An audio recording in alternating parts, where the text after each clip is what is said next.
ओम नमः शिवाय। हर हर महादेव।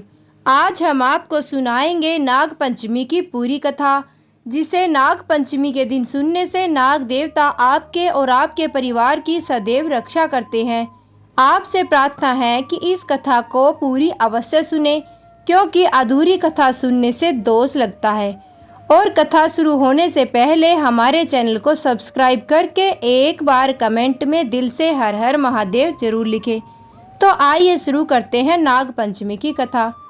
श्री गणेशाय नमः। प्राचीन काल में एक सेठ जी के 7 पुत्र थे। उनके 7 पुत्रों के विवाह हो चुके थे। उन सेठ के सबसे छोटे पुत्र की पत्नी श्रेष्ठ चरित्र की विद्वसी और सुशीला थी, परंतु उसका कोई भाई नहीं था। एक दिन घर की बड़ी बहू ने घर लीपने को पीली मिट्टी लाने के लिए सभी बहुओं को उनके साथ चलने को कहा, तो सभी बहुएं डलिया और खुरपे लेकर मिट्टी खोदने लगी। तभी वहां पर एक सर्प निकल आया, जिसे बड़ी बहू खुरपी से मारने लगी। ये देखकर छोटी बहू ने बड़ी बहू को रोकते हुए कहा, मत अंत करो इसका, ये बेचारा निरपराध है। ये सुनकर बड़ी बहू ने उस सांप पर प्रहार करने बंद कर दिए और वो सांप एक ओर जाकर बैठ गया। तब छोटी बहू ने उस सांप से कहा, हम सब अभी लौट कर आती हैं, तुम यहाँ से जाना मत। ये कहकर वो सबके साथ मिट्टी लेकर घर चली गई और वहाँ कामकाज में फंसकर सर्प से जो वादा उसने किया था वो भूल गई। छोटी बहू को दूसरे दिन वो बात याद आई, तो वह सबको लेकर वहाँ पहुँची और सर्प को उसी स्थान पर बैठा देखकर बोली, सर्प भैया नमस्कार। सर्प ने कहा, तू भैया कह चुकी है, इसीलिए तुझे छोड़ देता हूँ, नहीं तो झूठी बात और झूठा वादा करने के कारण मैं तुझे अभी डस लेता। इस पर छोटी बहू बोली, भैया मुझसे भूल हो गई, मैं उसके लिए क्षमा मांगती हूँ। तब सर्प बोला, अच्छा तू आज से मेरी बहन हुई और मैं तेरा भाई हुआ, जो मांगना हो मांग ले। तब छोटी बहू बोली, भैया मेरा कोई नहीं है, मेरा अपना कोई भाई भी नहीं है। अच्छा हुआ जो तू मेरा भाई बन गया। कुछ दिन व्यतीत होने पर वो सर्प मनुष्य का रूप रखकर उस छोटी बहू के घर आया और बोला कि मेरी बहन को भेज दो। सबने कहा कि इसका तो कोई भाई नहीं था, तो वो आदमी का रूप धरकर आया हुआ सर्प बोला, मैं दूर के रिश्ते में इसका भाई हूँ, बचपन में ही बाहर पढ़ाई करने के लिए चला गया था। उसके विश्वास दिलाने पर घर के लोगों ने छोटी बहू को उसके साथ भेज दिया। उसने मार्ग में बताया, मैं वही सर्प हूँ, इसीलिए तू डरना मत, और इसीलिए जहाँ चलने में कठिनाई हो वहाँ मेरी पूंछ पकड़ लेना।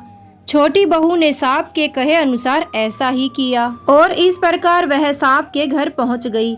वहाँ के असीम धन ऐश्वर्यों को देखकर छोटी बहू तो चकित रह गई। एक दिन सर्प की माता ने छोटी बहू से कहा कि मैं एक काम से बाहर जा रही हूँ, तू अपने भाई को ठंडा दूध पिला देना। पर छोटी बहू को ये बात ठीक से याद नहीं रही, जिससे उस सांप का मुख जल गया। यह देखकर सर्प की माता छोटी बहू पर बहुत क्रोधित हुई, परंतु सर्प के समझाने पर वो शांत हो गई। तब सर्प ने कहा कि बहन को अब उसके घर भेज देना चाहिए। तब सर्प और उसके पिता ने उसे बहुत सा धन, सोना चांदी, हीरे मोती, जवाहरात, वस्त्र आभूषण देकर उसके ससुराल पहुंचा दिया।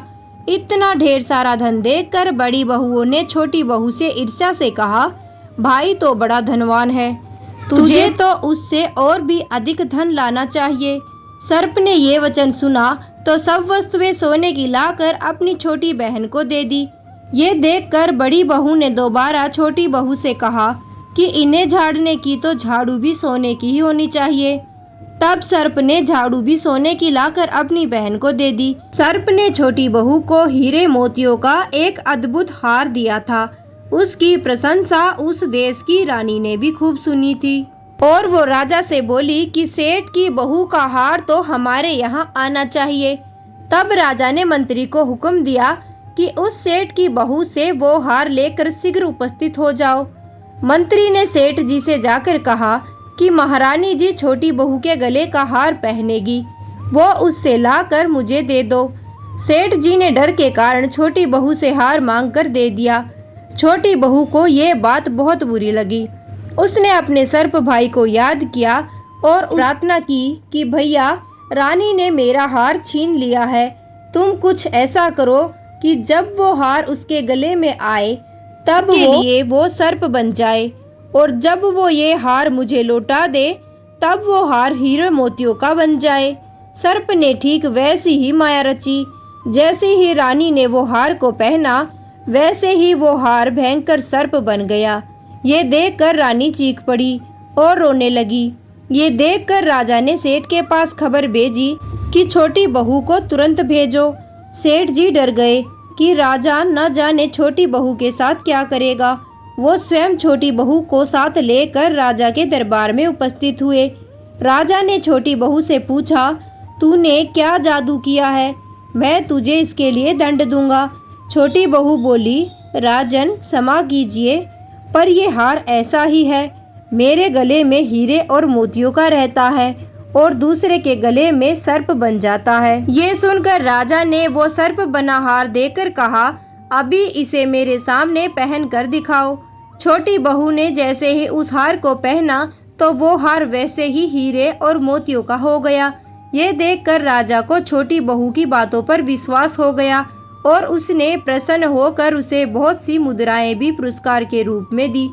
छोटी बहू अपने हार और इन सभी पुरस्कारों के साथ घर वापस लौट आई। उसके धन को देखकर बड़ी बहू ने ईर्ष्या के साथ छोटी बहू के पति के कान भरने शुरू कर दिए। उसने छोटी बहू के पति को सिखाया कि छोटी बहू के पास न जाने कहां से धन आया है।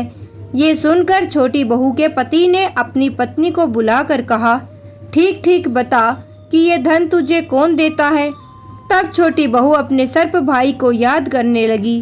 तब उसी समय सर्प ने प्रकट होकर कहा, यदि मेरी धर्म बहन के आचरण पर संदेह प्रकट करेगा तो तुझे इसी क्षण खा लूंगा। ये सुनकर छोटी बहन का पति बहुत प्रसन्न हुआ और उसने सर्प देवता का बड़ा ही आदर सत्कार किया।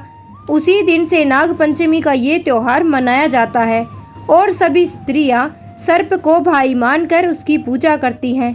तो बोलिए नाग देवता की जय। अब सुनिए नाग पंचमी का महत्व, जिसे सुने बिना नाग पंचमी की ये कथा पूरी नहीं मानी जाती है। नाग पंचमी का ये त्योहार हमारी संस्कृति और भारतीय परंपरा से जुड़ा है। नागों के साथ जहाँ तमाम रहस्य जुड़े हैं, वहीं ये जीवन की रक्षा करने वाले भी माने जाते हैं। ये आपके परिवार संपदा की सदा रक्षा करने का यदि वचन दे तो उसकी सदैव रक्षा करते हैं। नाग पंचमी पर विधिवत पूजन करने से नाग देवता की कृपा मिलती है। नाग पंचमी की एक पौराणिक कथा के अनुसार महाभारत के काल में पांडवों में से एक अर्जुन के पौत्र राजा परीक्षित के पुत्र जन्मेजय के नागों से बदला लेने के लिए और उनके वंश का संपूर्ण नाश करने के लिए एक बड़ा यज्ञ किया था। क्योंकि तक्षक नाम के नाग के डसने के कारण जन्मेजय के पिता राजा परीक्षित के प्राण निकले थे। जन्मेजय अपने पिता महाराज परीक्षित के अंत का बदला समस्त नाग जाति से लेना चाहता था। इसके लिए वो सभी नागों को एक यज्ञ अग्नि में डालकर भस्म कर देना चाहता था, ताकि पूरी पृथ्वी से नाग जाति ही समाप्त हो जाए। राजा परीक्षित के पृथ्वी से चले जाने के कारण ही कलयुग पृथ्वी पर हावी होने लगा था। इस बात का भी जन्मेजय में अत्यधिक क्रोध था। जन्मेजय के इस यज्ञ को ऋषि धृतकारों के पुत्र आस्तिक मुनि ने आकर रोका था और सभी नागों की समस्त नागवंश की उन्होंने रक्षा की थी। जिस दिन आस्तिक मुनि ने सभी सांपों के यज्ञ में भस्म हो जाने से रक्षा की थी, वो दिन सावन की पंचमी तिथि को माना जाता है। सांपों को यज्ञ की अग्नि से बचाने के बाद उनके बेहद गर्म हो चुके और लगभग जलने वाले शरीर को शीतलता प्रदान करने के लिए आस्तिक मुनि ने सभी सांपों के शरीर पर दूध की धार डाली थी। तब से नागों ने आस्तिक मुनि से कहा कि पंचमी की तिथि को जो भी उनकी पूजा करेगा उसे कभी भी नागों के डसने का भय नहीं रहेगा। तभी से श्रावण मास की शुक्ल पक्ष की पंचमी तिथि को नागों के दिवस यानी नाग पंचमी के रूप में मनाया जाता है और इस दिन नाग देवता को शीतलता प्रदान करने के लिए उन्हें दूध अर्पित किया जाता है।